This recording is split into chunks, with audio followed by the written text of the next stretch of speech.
Neste exato momento, em algum lugar do mundo, tem alguém comprando uma camiseta com o rosto sorridente de um homem que, explodiu um avião comercial no ar com 107 pessoas a bordo. Pois é, e isso é bizarro, né? Muito bizarro. E hoje, na nossa análise, no mergulho que a gente vai dar nesses materiais, a ideia é tentar entender a mecânica aterrorizante de como um assassino em massa, um cara responsável por mergulhar um país inteiro numa guerra civil não declarada, consegue ser reembalado e vendido como um ícone pop. Com certeza. Porque é uma daquelas contradições que meio que quebram a nossa máquina de raio-x moral, sabe? A gente tem aqui uma montanha de fontes hoje, tem um perfil clássico da revista Forbes de 87, tem uma monografia acadêmica muito densa da UFRJ sobre o culto ao vilão, além de várias reportagens históricas. E o que a gente quer responder é como a figura do Pablo Escobar se descolou tanto da realidade sangrenta para virar estampa de roupa e até, protagonista romântico de videogame. É o tipo de fenômeno que, desafia a lógica básica da empatia humana, sabe? Porque quando a gente olha para a documentação histórica, e eu tô falando desde relatórios de inteligência até essas análises da academia, o que fica muito claro é que a gente não tá lidando só com a biografia de um narcotraficante. Não tem algo maior aí. Exato, a gente tá diante de um espelho muito desconfortável. A trajetória dele, principalmente o que a sociedade fez com a imagem dele depois da morte, revelam as falhas estruturais feias, né? Na forma como a gente consome mídia, consome poder e violência. E para dissecar essa desconexão toda, a gente precisa primeiro entender como a marca Escobar foi construída.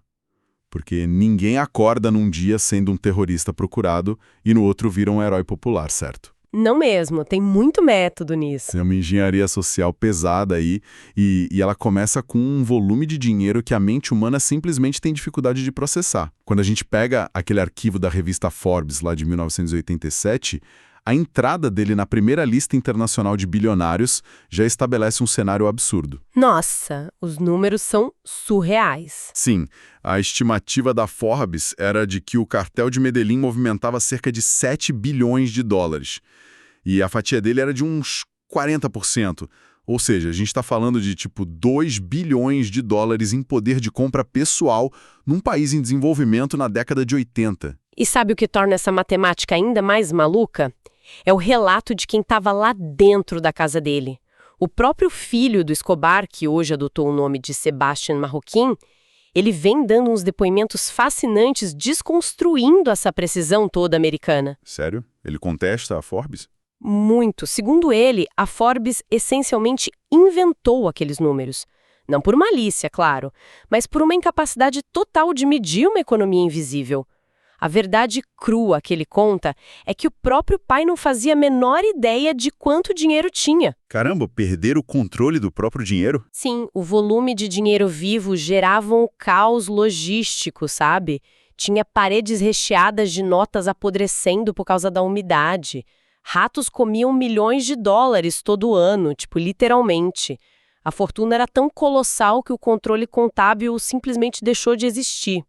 E isso levanta uma questão central para a gente.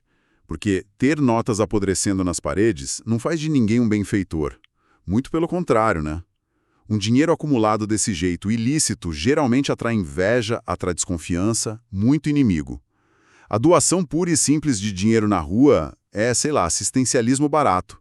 Então como é que ele transformou essas pilhas de papel molhado num escudo humano de devoção quase religiosa lá em Medellín? Através de uma máquina de relações públicas que, faria inveja a muito estrategista político moderno, viu?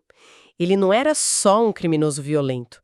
O Escobar era um leitor voraz da natureza humana. Ele entendia muito bem o poder do controle de narrativa. Ele manipulava a mídia, né? Totalmente. Ele usou o ecossistema local a favor dele. O tio dele, por exemplo, tinha um jornal chamado Medellín Cívico. E ele transformou esse jornal num megafone gigante para publicar editoriais sobre o amor do Escobar pela Colômbia, o desejo dele de paz. Ah, claro, pintando a imagem do santo. Exatamente. Mas o grande salto de qualidade veio mesmo quando ele se envolveu com a Virgínia Valejo. Ela era uma jornalista e socialite muito influente na época, que acabou virando amante dele. Então é quase como se ele estivesse fazendo um media training corporativo com ela. Exatamente isso. Ela não só poliu o guarda-roupa dele, ela treinou ele para televisão. A Valejo ajudou ele a esconder tiques nervosos, a modular aquele tom de voz para soar mais paterno, mais calmo, sabe? Para parecer confiável. Isso, e a responder perguntas espinhosas de repórter com uma habilidade que parecia diplomata. E enquanto essa imagem na tela era lapidada por ela, o dinheiro fluía no asfalto. Ele construiu aquele bairro inteiro, o Medellín Sin Tugurios, tirou milhares de famílias de um lixão e deu casas de alvenaria para elas. Nossa, e os campos de futebol também, não é? Sim, ele financiou a construção de 70 campos de futebol com iluminação noturna, ele criou espaços seguros em áreas que eram dominadas pela violência extrema. Beleza, vamos desvendar isso então. Isso é o equivalente a um charity washing, sabe? Uma lavagem de reputação através da caridade. Hoje, a gente vê corporações gigantes que causam desastres ambientais enormes, despejando milhões em campanhas de marketing verde para parecerem super sustentáveis. A mecânica é idêntica. É a mesma coisa. Ele estava comprando a gratidão da população mais vulnerável, não por puro altruísmo, óbvio, mas porque o afeto popular é a melhor blindagem contra a extradição. Tipo, é muito mais difícil para o Estado prender um homem quando a comunidade inteira está disposta a esconder ele ou até fazer motim na rua por ele. A literatura sociológica explica muito bem como essa blindagem se solidifica na cabeça do povo. O pensador francês, o Edgar Morin, ele tem um conceito brilhante chamado olímpianos. Ele usa isso para descrever ídolos da cultura de massa. Olímpicos, tipo deuses mesmo? Isso, deuses do Olimpo. O Morin argumenta que essas figuras se tornam ícones justamente porque elas habitam dois mundos ao mesmo tempo. Por um lado, o Escobar era visto como essa entidade quase divina, um deus capaz de mudar o destino de uma família inteira entregando um maço de notas de $100. Ele tinha um poder sobre a vida e a morte que o próprio Estado colombiano não tinha. Mas, ao mesmo tempo, a grande sacada é que ele não andava de coroa e cetro, né? Ele usava uns tênis velhos, umas camisas polo bem comuns. Exato. E esse é o segundo pilar que o Morin traz, a humanidade palpável. Porque apesar daquela onipotência financeira toda, ele sentava na arquibancada de cimento duro para assistir aos jogos dos times locais, ele comia arepas nas mesmas barracas que os operários. Criavam uma identificação absurda. Sim, essa justaposição, sabe? O deus bilionário que compartilha o mesmo sotaque e as mesmas roupas do cara mais pobre da rua, isso cria um curto-circuito de lealdade. O povo não olhava para ele como um chefe de cartel distante. Eles viam, um irmão que deu certo e que decidiu dividir o prêmio com a galera. Só que o tal irmão que deu certo cometeu o erro clássico da hubris, né? Daquela arrogância extrema. Porque essa estratégia de relações públicas funcionou de um jeito tão espetacular que inflou o ego dele para muito além do mercado clandestino. Ele já controlava o poder paralelo ali na rua, mas decidiu que queria o holofote principal. Ele queria o poder formal, ele queria sentar no Congresso Nacional. E foi exatamente aí que tudo começou a desmoronar. Pois é. E foi essa transição para a política que agiu como um ácido, derretendo completamente a máscara do Robin Hood Paisa. A tentativa de Escobar de entrar na política institucional foi, sem dúvida, o catalisador da própria destruição dele. Ele primeiro tentou entrar pelo Partido Novo Liberalismo, só que foi expulso quando perceberam a origem sombria da fortuna dele. Ninguém queria o nome sujo associado. Exato. Mas ele encontrou abrigo como parlamentar suplente no movimento dissidente, a Alternativa Liberal, do Alberto Santofimio. E olha, o que a documentação histórica deixa muito claro aqui pra gente é que essa incursão não tinha absolutamente nenhum fundo ideológico. É importante a gente frisar isso. Muito. O Escobar não estava lá defendendo pautas de direita, nem plataformas de esquerda. A gente não tá tomando lado nenhum aqui, até porque ele também não tomava. A atuação política dele era puramente transacional. Era defensiva. O objetivo singular dele era um só: conseguir imunidade diplomática e destruir o tratado de extradição com os Estados Unidos. O pânico dele da extradição era uma parada tão visceral que ele chegou a oferecer, pagar a dívida externa inteira da Colômbia. em 84, em troca de uma anistia total. É um delírio de grandeza incalculável. A gente precisa parar um segundo para processar isso. Um indivíduo particular, com dinheiro de contrabando, oferecendo quitar todas as obrigações macroeconômicas de uma nação soberana. É a prova definitiva de que o cartel já era um Estado operando dentro do Estado. Só que o ambiente político exige escrutínio público, né? Ele exige os holofotes que um império criminoso simplesmente não consegue suportar. E o palco iluminado foi fatal para ele. Porque figuras institucionais bateram pé. Especificamente o ministro da Justiça, o Rodrigo Lara Bonilla, e aquele jornalista, o Guilherme Cano, do jornal El Espectador. Eles se recusaram a aceitar essa normalização do narcotráfico. Eles foram cavar o passado dele. Cavaram fundo. Eles investigaram o passado desse magnata misterioso e trouxeram a público uma foto de prisão de 1976. Era uma ocorrência simples, onde Escobar foi detido com 18 quilos de pasta base de cocaína. A máscara caiu ali. Caiu. A foto foi a evidência material inegável. A legitimação oficial dele ruiu da noite para o dia. E é aí que a chave vira. Porque quando a fachada de benfeitor sociável foi arrancada à força, não sobrou nem um traço de diplomacia. O lema dele se reduziu à essência mais brutal de todas. O famoso plata ou plomo. Dinheiro ou chumbo. E as consequências foram devastadoras. Demais. O que se seguiu não foi só uma retaliação contra o ministro da Justiça e o jornalista, que, aliás, foram ambos assassinados. Foi uma declaração de guerra total contra a sociedade civil.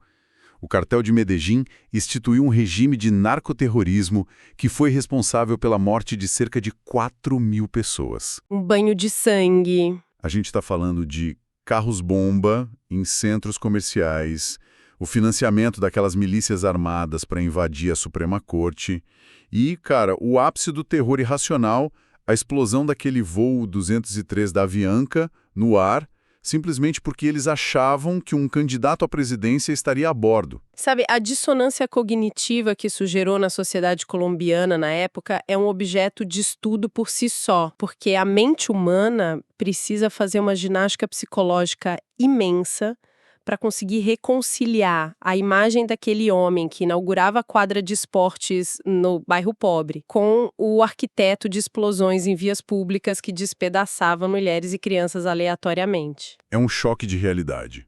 Como as pessoas lidavam com isso? Foi um trauma. Se a gente conectar isso a um panorama maior, a gente vê a transição clara do anti-herói para o vilão absoluto. A política exige prestação de contas, algo que o império criminoso não suporta. E ao ser exposto, a fachada desmoronou. O povo foi forçado a enfrentar a realidade de que a caridade de ontem era financiada pela ameaça de morte de hoje. Aquele contrato social informal que ele tinha comprado com as casas no lixão foi totalmente rasgado pelo terror. O que nos leva inevitavelmente à reação institucional. Porque quando o terror se torna indiscriminado desse jeito, a resposta do Estado, infelizmente, frequentemente sofre uma mutação muito assustadora. A pressão para capturar o Escobar era tão esmagadora que a bússola moral das instituições de segurança simplesmente entrou em colapso. Exato. A história da caçada ao Escobar, especialmente naqueles anos finais depois que ele fugiu daquela prisão de luxo, a La Catedral, em 92, é o retrato perfeito da falência do Estado de Direito. A coisa ficou muito feia. Os documentos que foram desclassificados da inteligência norte-americana, a própria CIA, junto com os registros históricos colombianos, eles detalham o surgimento de um grupo chamado Los Pepes. Os perseguidos por Pablo Escobar. Isso. E o que era isso? Tratava-se basicamente de um esquadrão da morte paramilitar. E o detalhe é que eles eram financiados primariamente pelo cartel rival, o cartel de Cali. A brutalidade do que os Pepes fizeram é indescritível. Mataram mais de 300 pessoas aliadas ao Escobar. Mas o ponto nevralgésico, o mais chocante, é a colaboração tácita e muitas vezes ativa das forças de inteligência oficiais do Estado com esse grupo. E aqui a lógica se inverte de uma forma muito perversa. Então, o que tudo isso significa? A gente tem o Estado supostamente lutando contra o terrorismo, mas fechando os olhos ou colaborando ativamente com o Esquadrão da Morte. É quase a história de criar um monstro de Frankenstein para conseguir combater outro monstro, entende? O Estado criou uma doença autoimune. Para destruir a infecção do cartel de Medellín, criou uma defesa tão fora da lei que começou a destruir o próprio tecido social. Uhum. As linhas cruzaram totalmente. Os Pepes não caçavam só sicários armados, atiradores do Escobar. Eles torturavam e executavam contadores, advogados e até familiares de gente que prestava serviço. Tem o exemplo trágico do assassinato do filho de 18 anos de um dos advogados do cartel. Um adolescente morto só para mandar uma mensagem psicológica. E isso levanta uma questão muito importante sobre essa falência das instituições. Quando as fronteiras morais do Estado se dissolvem para combater um criminoso, a sociedade inteira perde. Porque quando um governo democrático terceiriza o monopólio da violência para criminosos rivais, ele está essencialmente admitindo a derrota das suas instituições. É abandonar a lei para salvar a lei. Um paradoxo que destrói a legitimidade de quem governa. O Estado se rebaixou ao nível das táticas de terror do próprio inimigo. E foi nesse cenário caótico de guerra suja, onde você já não sabia quem era polícia, quem era exército e quem era sicário do cartel de Cali, que se desenhou aquele cerco final de 16 meses. E é um cerco que termina de uma maneira incrivelmente anticlimática e, paradoxalmente, muito humana. Dia 2 de dezembro de 1993, um dia depois do aniversário de 44 anos dele. E a biografia conta que a comemoração foi super sombria. Ele estava no esconderijo, isolado, só com vinho, maconha e um bolo. Super solitário. Muito. E no dia seguinte, essa solidão e o isolamento pesaram mais do que a cautela que o manteve vivo até ali. Ele fez uma ligação afetuosa para o filho que estava no hotel sob custódia oficial com o resto da família. Uma tentativa de conexão de pai e filho. Só que essa ligação durou tempo suficiente para o bloco de busca conseguir triangular o sinal de rádio. E aí o tiroteio que rolou depois resultou naquela imagem icônica e bem macabra do corpo dele ensanguentado no telhado de telhas de barro lá em Medellín. E vale pontuar que existe uma subcultura aí, muito sustentada pela própria família dele, que defende a tese de que aquele tiro fatal no ouvido foi disparado por ele mesmo, um suicídio, para evitar a extradição a qualquer custo. Eles batem muito nessa tecla. Batem. Mas o resultado prático foi o mesmo. O homem que subjugou as instituições do país estava morto. Numa narrativa clássica da nossa história, a queda do vilano marca o fim do pesadelo e o começo da reconstrução, certo? Mas a era da comunicação de massa que a gente vive distorce completamente essa linearidade. Perfeito. O corpo físico morre, mas parece que o espectro cultural sofre um upload para o imaginário coletivo.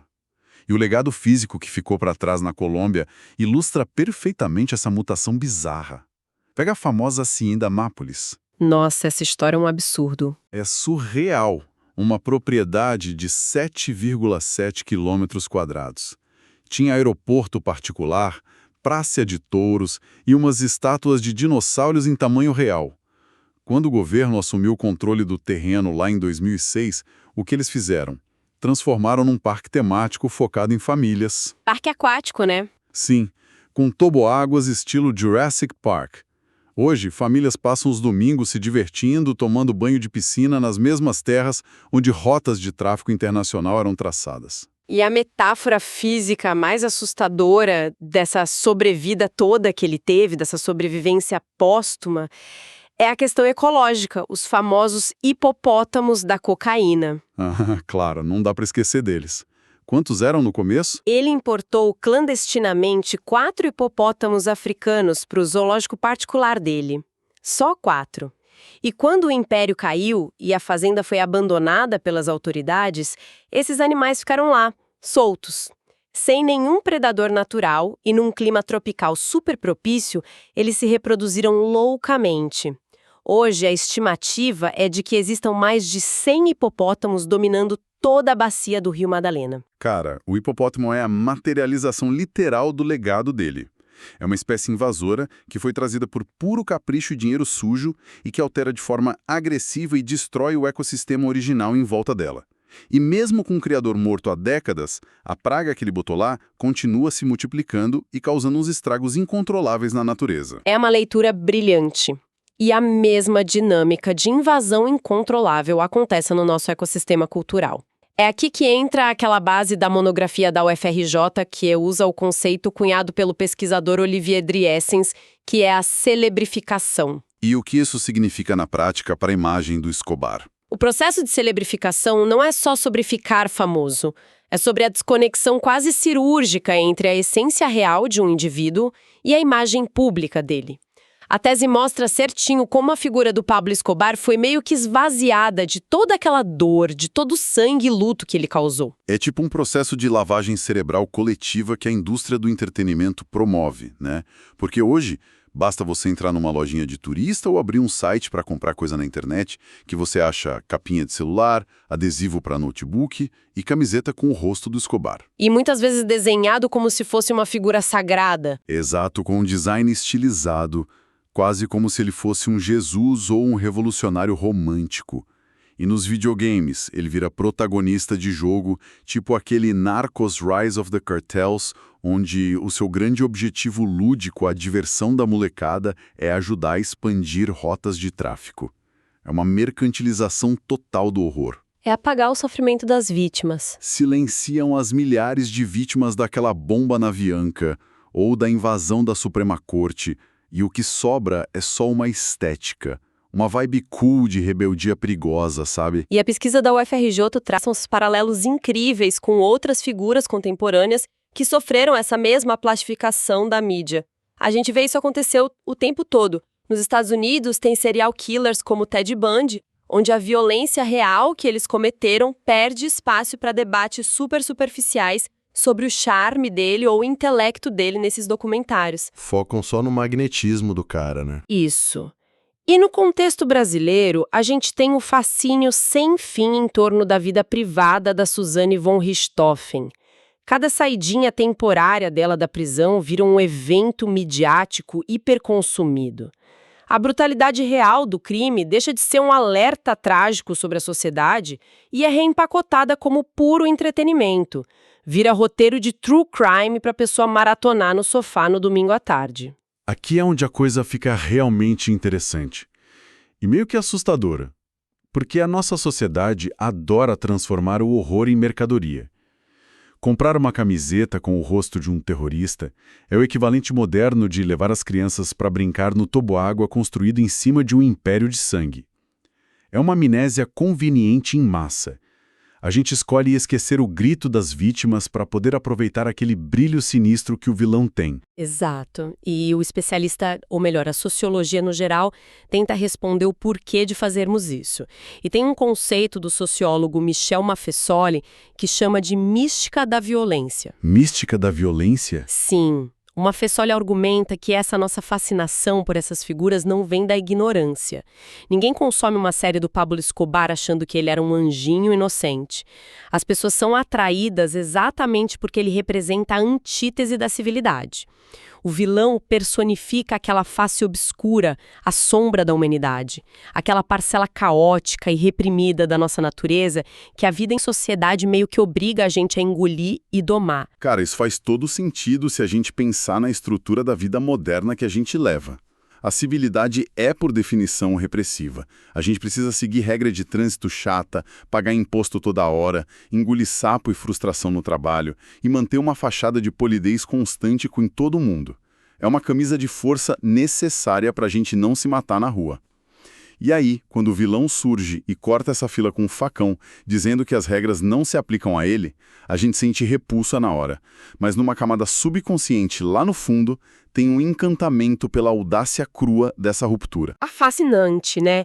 A figura celebrificada do narcotraficante ou do assassino serve como uma válvula de escape. Quando o indivíduo comum assiste a esses crimes espetacularizados no conforto do sofá, ele terceiriza a vontade de chutar o balde, ele experimenta a transgressão total, quebra todos os limites morais, mas sem precisar sofrer nenhuma das consequências reais do mundo físico. O entretenimento transforma o mal num parquinho de diversões totalmente seguro para nossa cabeça. E olha, isso traz a gente para a conclusão do nosso mergulho de hoje. A trajetória do Escobar, desde ele entrar na lista da Forbes faturando bilhões, até morrer naquele telhado, e depois ressuscitar bizarramente como um ícone de cultura pop, prova que, na cultura contemporânea, a linha entre a infâmia e a fama foi completamente obliterada. O império que começou com o contrabando e o lema do plata ou plomo, hoje sobrevive nas águas daquele rio através dos hipopótamos e nas redes sociais, onde os fãs ainda tratam ele como se fosse um gênio incompreendido.